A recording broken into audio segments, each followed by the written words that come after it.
Good morning, guys. Welcome, everyone. In my first ever boot camp. Yeah, so I'm very excited that you are here with me today. And today marks the day when I'm starting a new project.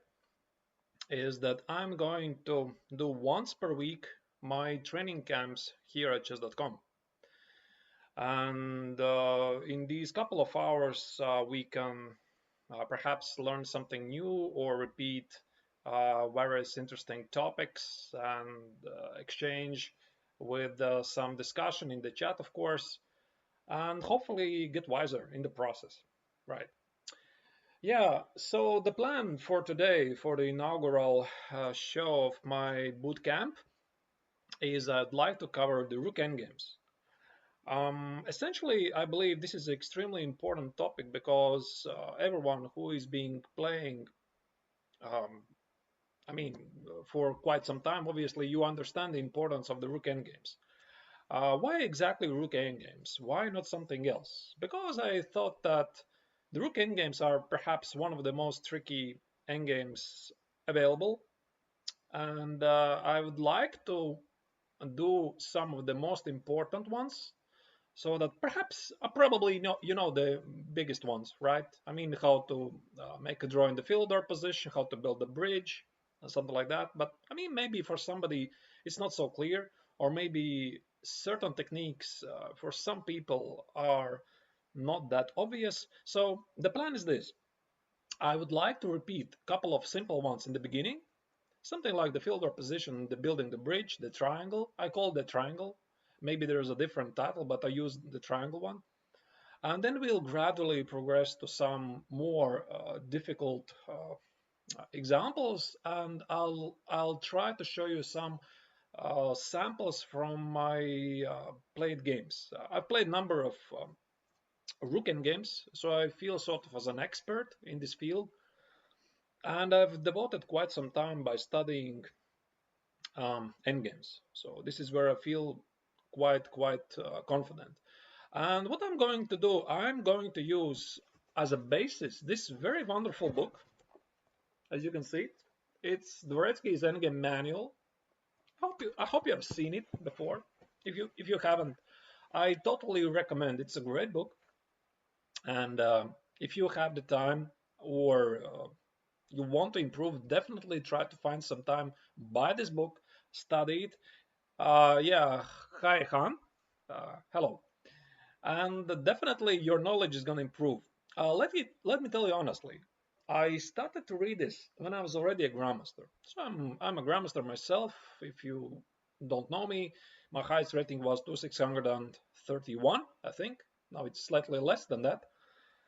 And when I was a grandmaster, I was devoting quite a lot of time by studying endgames. And then I realized there's this very nice book of the Dvoretsky's Endgame Manual, and I started to study this. And I can tell you this: my understanding of the endgames increased amazingly.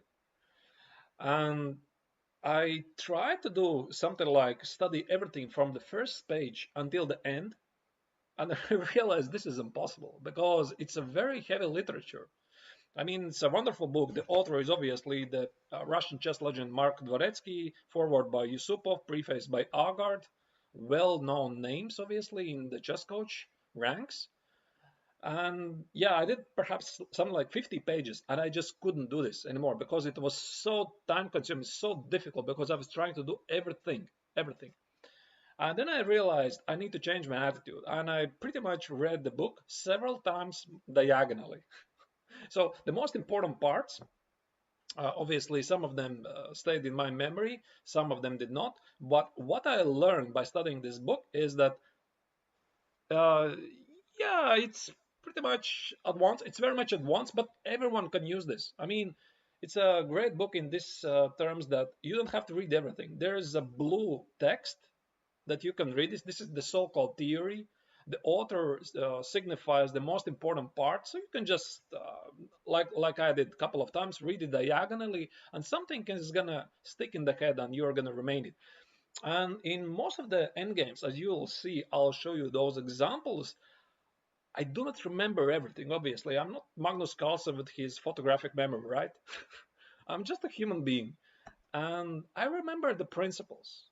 So, for example, I reach a certain endgame, I remember the principle where I should position my pieces, where should the rook stand, where should the king stand, and hopefully after today's session, if you did not know this already, you will have a better understanding of certain positions. Right. Okay. So perhaps, yeah, perhaps we can start with the very easy ones. Yeah, but we just have to do them because otherwise, when I'll start with the more complex ones, you're gonna want to ask, uh, wait a second, but I don't know the basic one.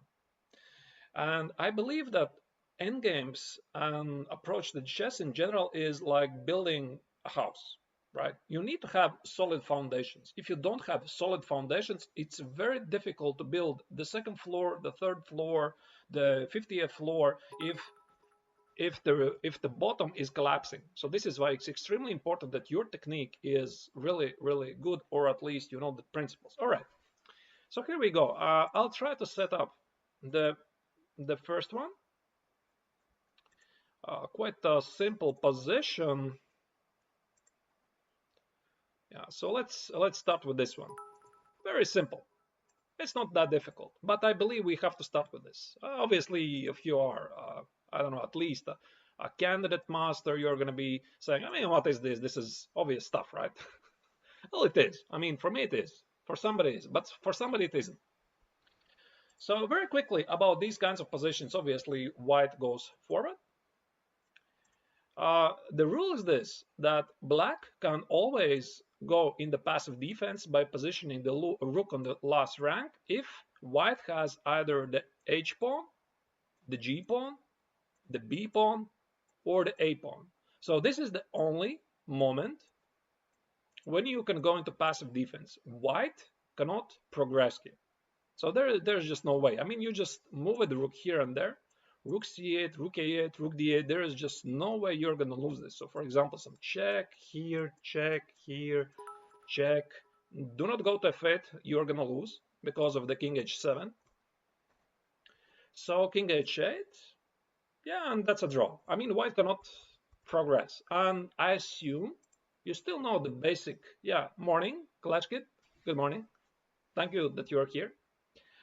And I assume you still know the basic pawn endgames, right? How to build a position that your king has to be in the opposite of the opponent's king, and how to make the easy draw in the pawn endgame.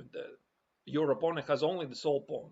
So I'll assume you know this. Otherwise, we also would need to repeat this. Okay. So this position, easy draw.